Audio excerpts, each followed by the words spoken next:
can you even think of one person in the world that was happy and loving and kind who took the gun to take the life of somebody else? Welcome to the 100-Year Lifestyle Podcast, dedicated to you and your loved ones living at 100% for 100 years and beyond. I'm your host, Dr. Eric Plasker. Welcome, everybody, to the 100-Year Lifestyle Podcast, and what an extraordinary program we have for you today. We have a colleague, a friend, an extraordinary woman of perseverance. Her name is Dr. Sima Goel.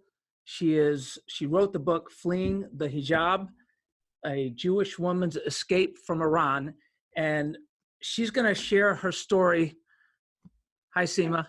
Hi, Eric. Nice to see you. Thank you for this opportunity. I'm really looking forward to sharing the story, and it's an honor. Thank you. Well, listen, we are honored to have you, and we love that you're here and that you're willing to share what probably took you a long time to come to grips with, that this was a story that people needed to hear and share, because it's an incredible story, your life story, about your escape from Iran at a time when the Ayatollah Khomeini was dictating over that country. And I don't want to steal your thunder, and I want to hear what you have to say. So start wherever you want to begin and tell us your story. Well, I was 13 years old. I was in Iran, in Shiraz, which is comparable to Florence of Italy. It's very cultured, it's very romantic, has lots of fountains and lots of parks and lots of roses, and lots of good poets came from that part of the world as well. Hafiz, which many people refer to him and read his poem, Sa'di, and they were all, I played in the mausoleums that those great poets lived.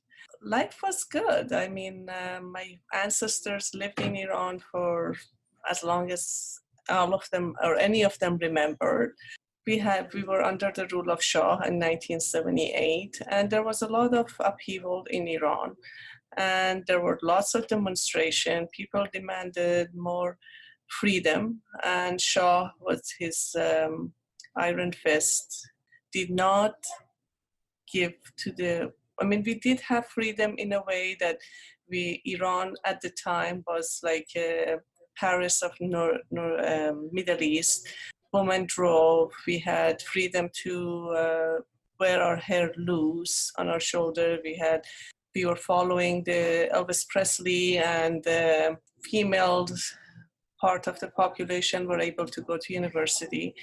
But there was censorship in freedom of speech or freedom of voicing your opinion. Now, was that censorship, did that start around this time when you were 13?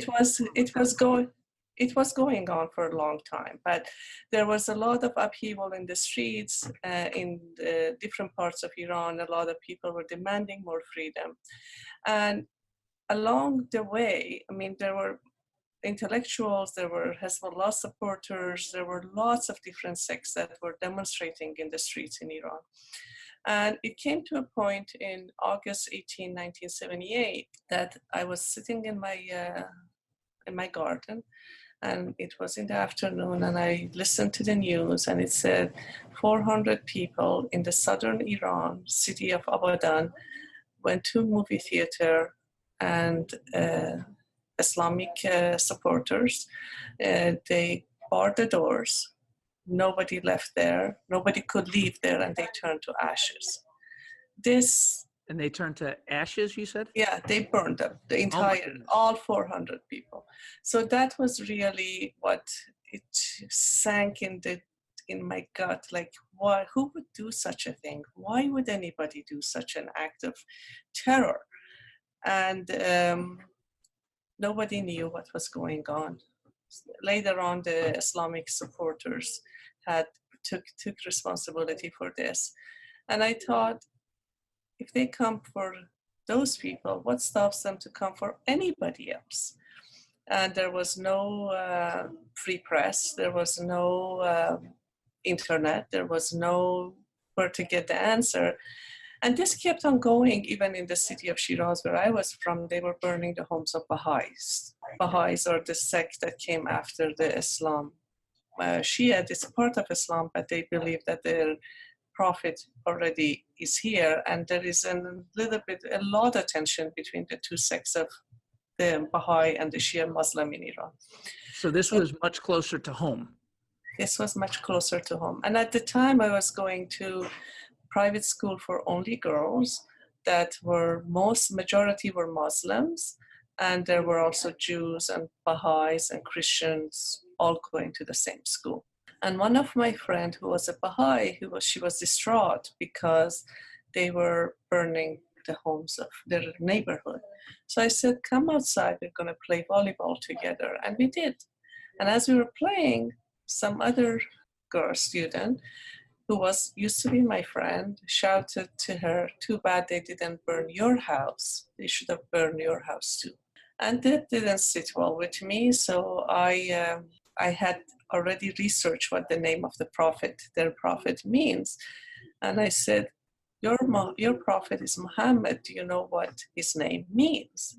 And she didn't know.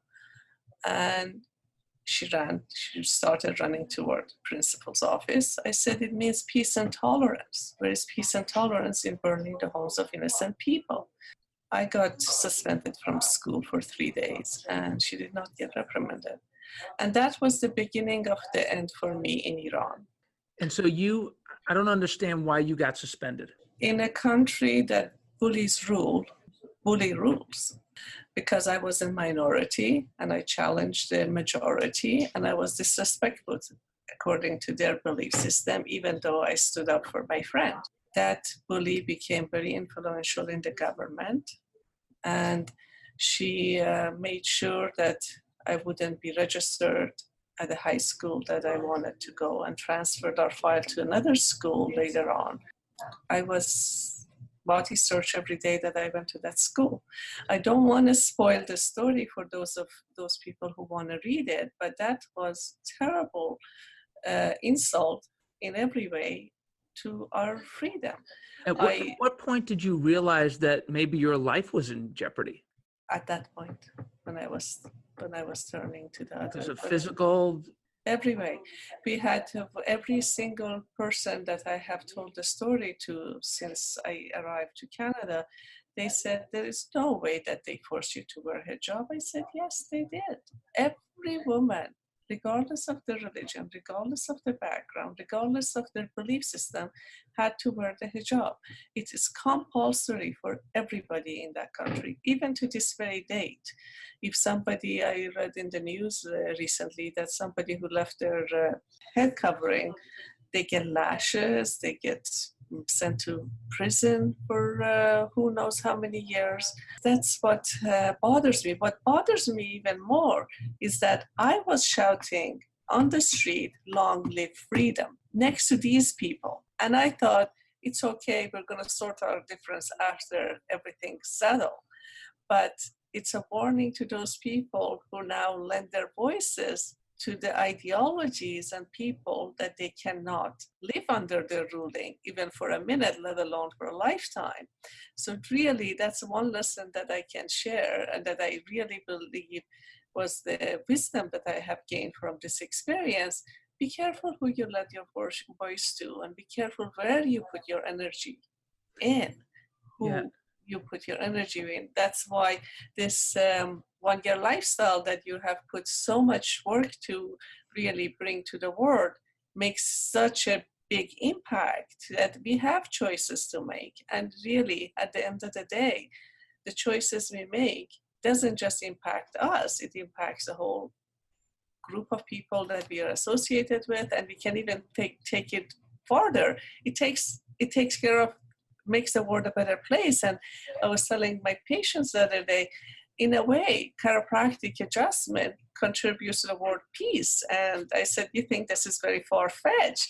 And they said, yeah. I said, let me tell you, do you know, can you even think of one person in the world that was happy and loving and kind who took the gun to take the life of somebody else? Yeah. I mean, there's no question healthier people make healthier choices. They do healthier things. They make healthier decisions. They Yeah, have healthier relationships. No question about it. And for yeah. you as a young girl, 13 years old, at what point did you realize that you had to make a choice for your own life? And then what did you do? What brought you to that decision? And then what action steps did you realize that you had to take at that point? And let me ask this is 30 years after World War II, Nazi Germany. Obviously, you knew what happened back Yes, then. yes. Were you concerned that that same thing was going to happen to you and your family and your friends where you were? Everybody was concerned. Everybody was concerned. But we were all so scared that we all just kept it to ourselves.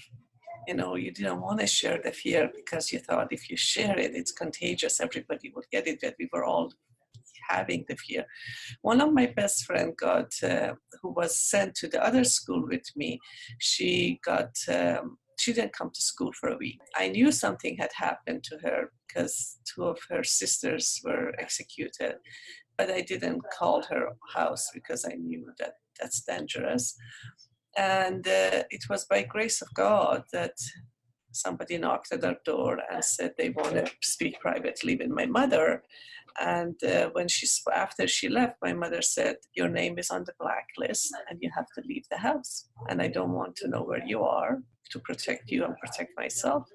And I left the house. So I was 16 at the time and I wandered the country. Anybody that gave me a place to sleep, I was very grateful for that. And You left the house alone. This was 3 years after this initial 16, I'm discussion, right? 16 now. Yeah, You at left the house 81, alone, and this was so you were by yourself. by myself, by myself. You know, many times we think we're alone, but we're really never alone. We always have Almighty supporting us in our endeavors, in our journey. And that's why I love the poem, The Footstep.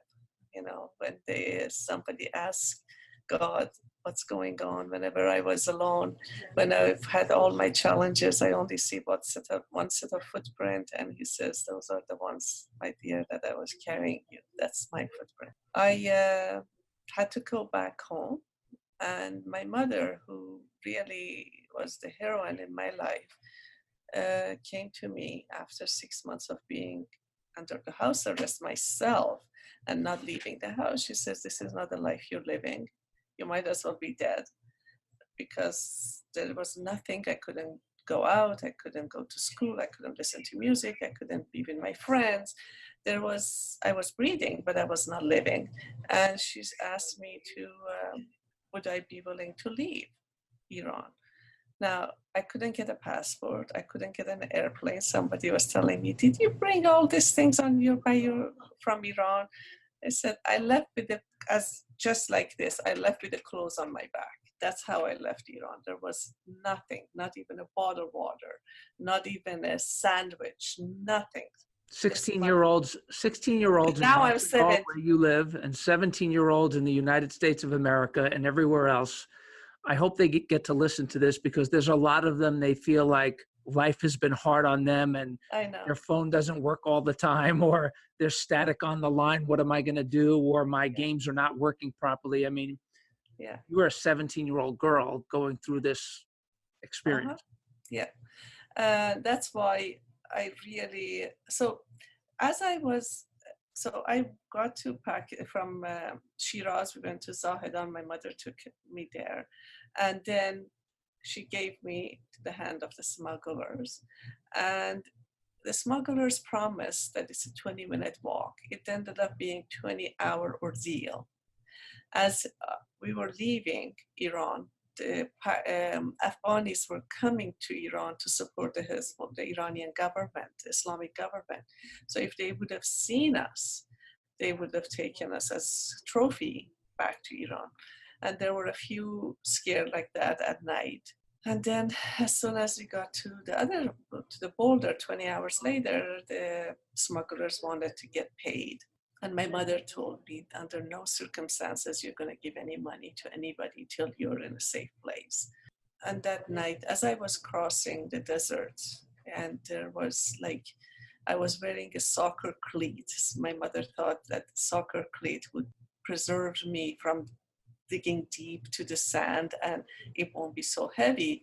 What she didn't know is that that was the first time I was wearing soccer cleat and I had money in my shoes and there was no room for my toe on that soccer cleat. So that my feet were on fire for the entire night. And the longer I walked, the more it got on fire. And anyway, so I promised myself, I said, if I survive, one day I would write this story down. And that's a promise I made, a vow I made to myself on that night. And then years later, fast forward. Let me ask you real quick before you fast forward. So this was you were at the border of what country at this point? No, I'm Pakistan now. I went to Pakistan. Okay. And there were 8 months of uncertainty in Pakistan. I went to United Nations and claimed a refugee status in Pakistan. I'm grateful that United Nations helped me, but what I don't really think United Nations is doing much help for anybody is that they kept me as a refugee. There's not that they give you money, but that's about it. I'd rather them teach me how to fish than give me the fish. You can't go to school, you cannot work, you can't learn the language, so you're a parasite. How good is the money? They have to keep on giving. That's why they don't have enough money, because they don't empower the people to get out of their misery, and they keep them in that miserable situation and keep giving them a little bit of something to survive, and it's not even enough for survival. So at one point in Karachi, and they give the same amount of monthly handout, no matter where you are in Pakistan or which city you are. Pakistan refugees get this amount of money, but Islamabad or Karachi or Kuwait, they're different cities and they have different, the rent is different in a capital than in a smaller city, but the amount the United Nations gives you is not the same. It's the same.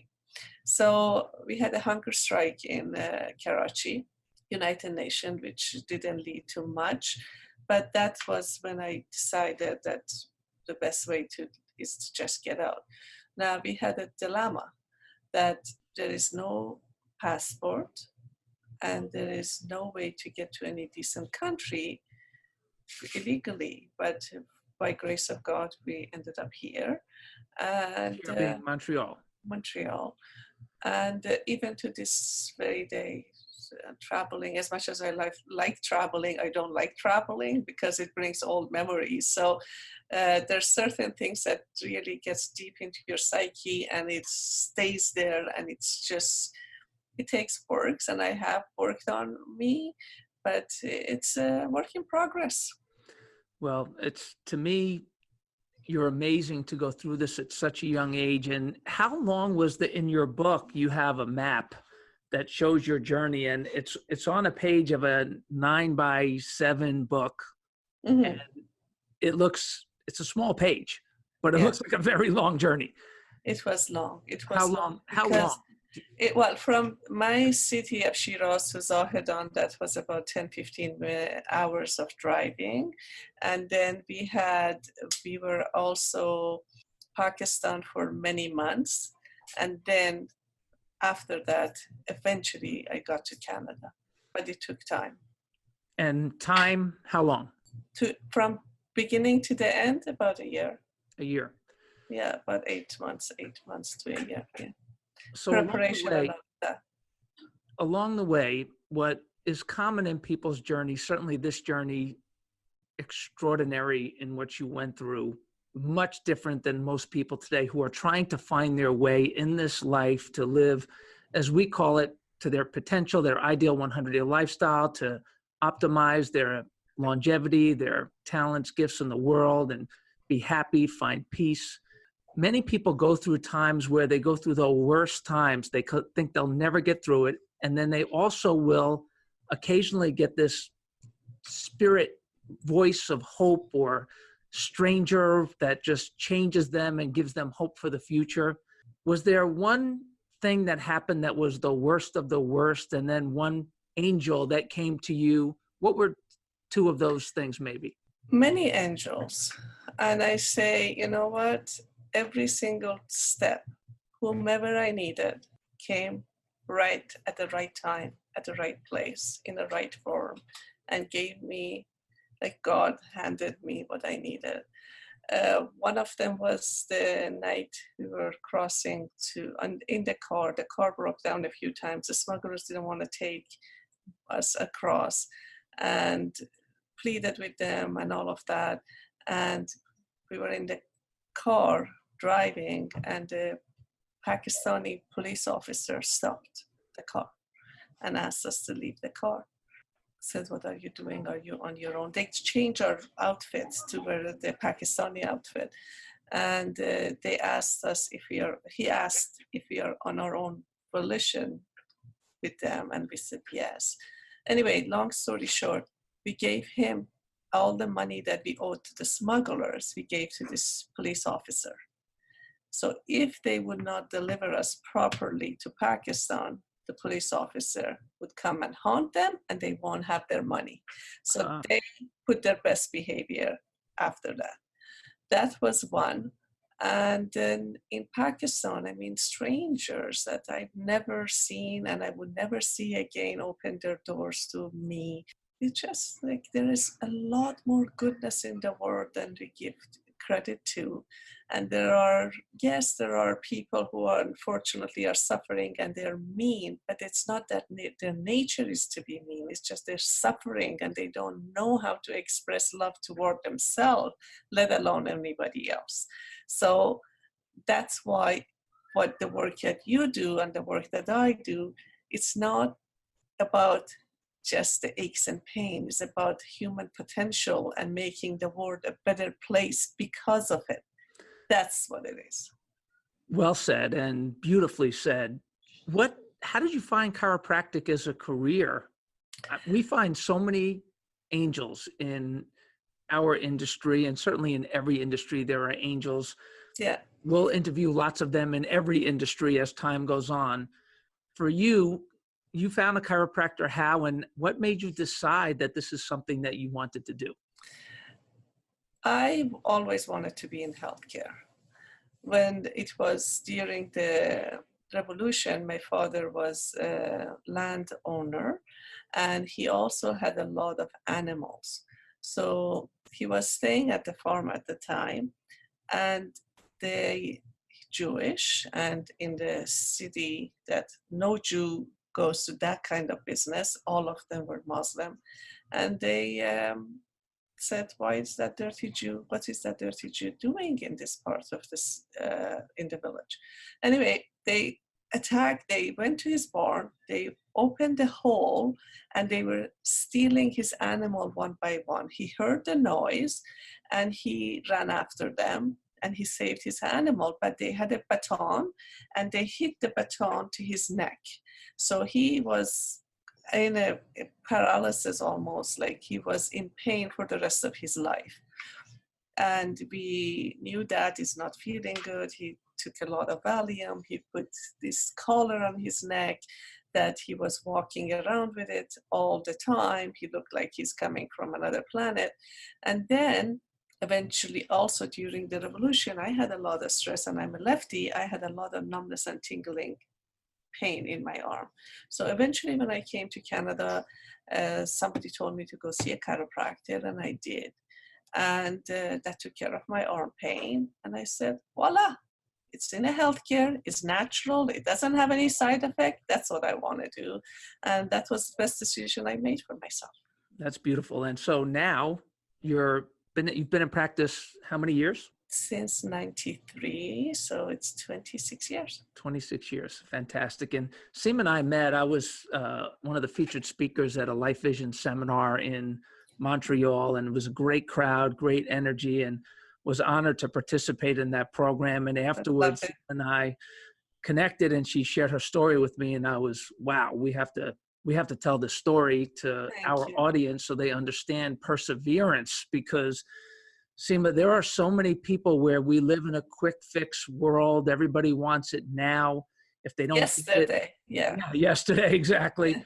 if they don't get it, they're disappointed, they get mad at the world. And talk to us about what you have learned about persistence as it relates to, we have the life-changing principles of the 100-year lifestyle, the second called the persistence principle.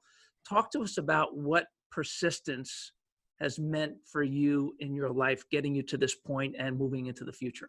Persistent means that although today might be cloudy, tomorrow has another news. You cannot, it is what it is. Life is not always on the ups. There are some days that are raining, some days that are sunny, some days that are absolutely takes your breath away.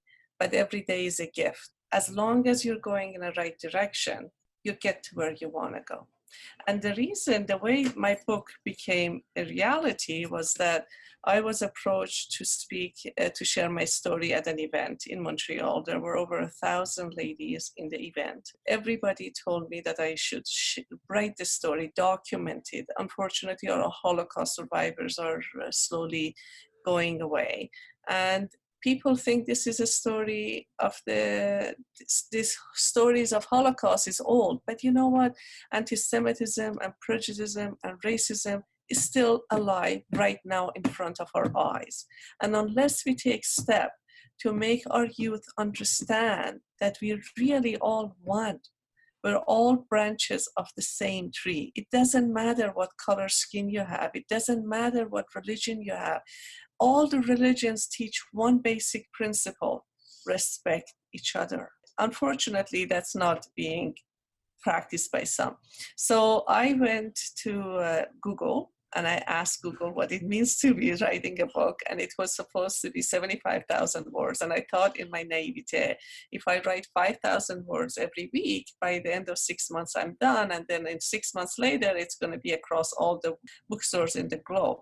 It didn't end up being like that. It took 5 years to write it, and it cost me thousands of dollars. And then I ended up with a publisher that was dishonest, and he sold my books and got money from me too, and did not give me my royalty. And then I ended up self-publishing it. So this is an example of persistence. If you have a story to tell, you just tell your story. And before the book went for publishing, my son, which at the time he was like 14 years old, I said, could you please read this and give me your feedback? I can't see the typos anymore. So the first thing he said, Mom, you are a troublemaker. The second thing he said, oh my God, you're reading all these philosophers. I said, remember you told me I'm a troublemaker? He said, yeah. I said, you were free to read the books. You are free to read the books that I had to risk my life for. And at the end, when he read the book, he said, we were going to the gym together. He said, I love my country, I love my city, I love my school, I learned so much, and went on and on and on. And I'm not sure if that's the influence of your book or not. I'm very honored that you read the book and people our age read the book. But more importantly, I want our youth to learn to read the book. I don't wish anybody to go through what I've been through.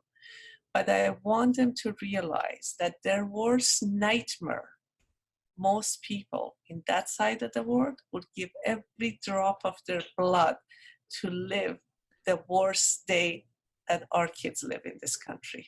So true. And what's amazing to me is not just the persistence, but your attitude and your passion is in your style, which is very soft-spoken conviction, because you have lived this story, this book, this everything about your story. And by living it and being here to talk about it with gratitude is really a blessing that I think time, as we live longer and longer, and we live for another year or 5 years, if we're still here, and 10 years and decades later, that time has a way of changing perspective.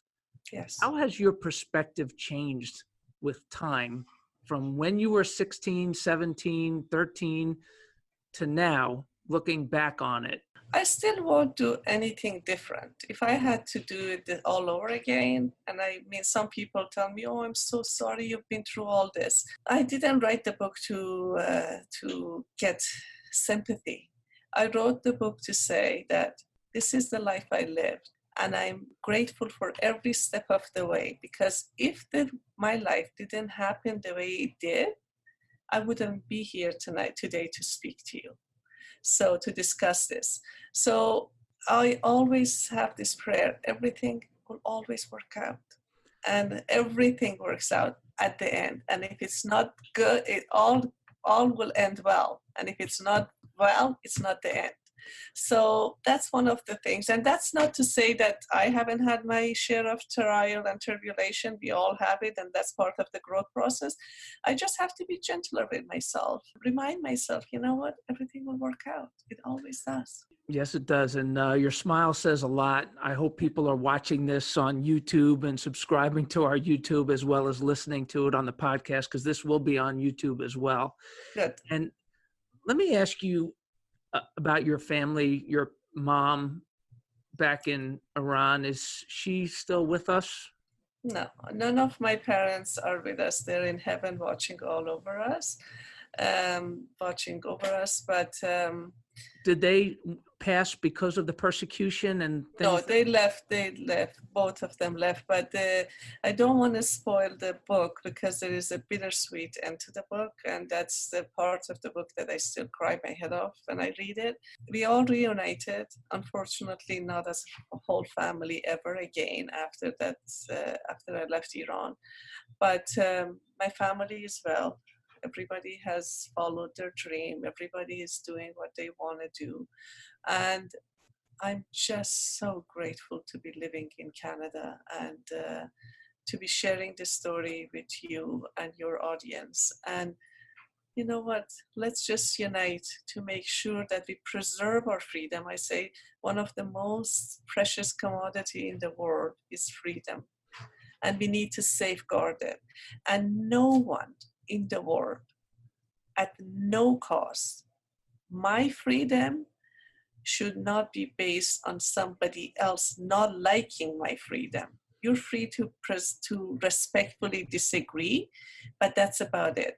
Name calling, and there is no room for that in our society. We already had fought this fight. It shouldn't be fighting out all over again. It's interesting as you say that. We could go on and on about some of the things that are happening that are overreaching policies by governments, ours and yours, yes, quite honestly, right now, as it relates to violations of the Nuremberg Code and what they're doing to people's bodies without research, without permission, without informed consent. That's a topic for another day.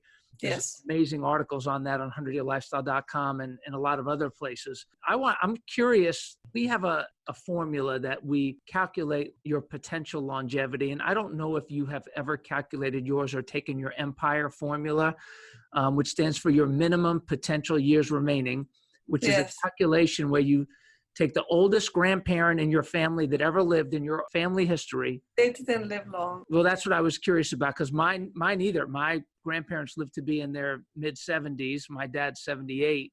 Yeah. So my empire is 23 years. And so there are some people that have a minus number because they have already outlived their potential longevity of the people in their family. I'm curious about yours. My mother passed away at 57, my father at 70. My grandfather was 70, my grandmother about 70, and I'm 54. So I don't know. I'm hoping that I'm going to beat the genetic ruling, because through the lifestyle and epigenetic, that's my hope. Well, you're on your way. You look fabulous with everything that you've been through. What a gem you are. Thank you so much for sharing your story. Tell us your website. How can people find you if they want to track you down? And certainly, this will be on 100yearlifestyle.com. You'll hear the podcast. We'll put all of her information. How can people find you? It's Fleeing the Hijab at gmail.com.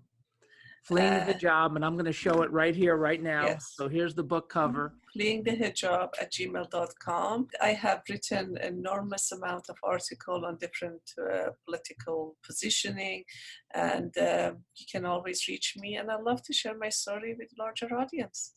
Blessing to you. Thank you, thank you, thank you.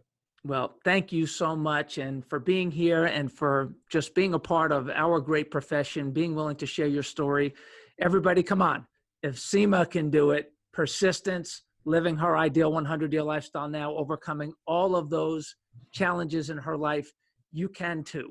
Adjust your lifestyle, everybody, and enjoy a sensational century. Thanks, Thank Sima. you. Thank you. Thank you. Thank you so much for joining us on the 100-Year Lifestyle Podcast. We hope you enjoyed this episode. If you have topics that you want us to cover, people you want us to interview, maybe you have some stories that you want to share, stories of yourself, loved ones, people in your life, we would love to hear from you and share your story. Please email us at my100@100yearlifestyle.com. And remember, nobody wants to get to 100 or even 50, 60, or 70 for that matter, crippled, broke, and alone.